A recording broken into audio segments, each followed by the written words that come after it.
Everyone, it's Dr. Maya Alapin, Mama Soul Doc. I am not a medical doctor. I wanted to I want to talk about today is why is it that we're never upset for the reason we think? Because so often we are upset, aren't we? But it's not why we think we're upset that we're upset. It's always some other reason. So how does that work? Well, it's something like this.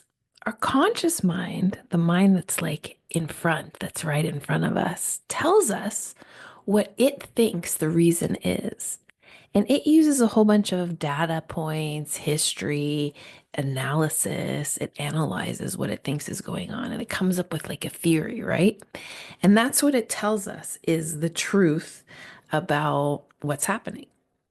However, what it doesn't really account for is the fact that behind the scenes, the subconscious mind is really the operator of the whole body and soul. So, all of the things that are happening on the outside are really triggered by something that is recorded deep inside of us, and that's the subconscious ideas and subconscious mind.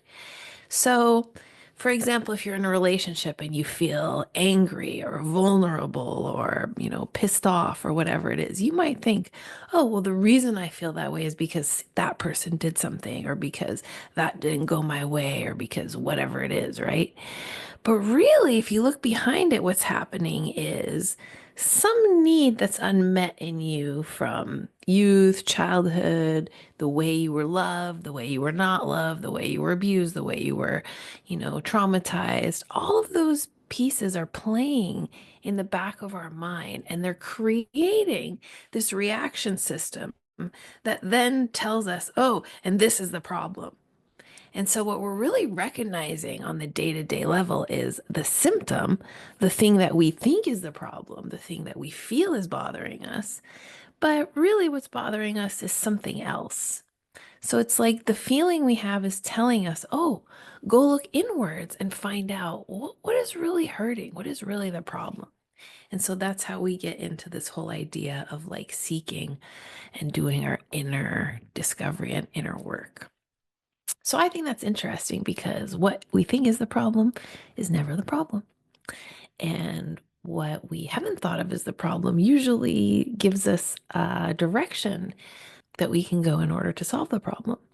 So that's the beauty of the subconscious. And that's why I like to work with the subconscious mind because it really does know what the problem is and how to solve it. So, if you have any questions about this, or you would like to know something else about the mind or the subconscious mind, please go ahead and drop me a message or send me a DM. I'd be happy to answer. This is Mama Soul Doc in Montreal, Quebec. Thanks for listening.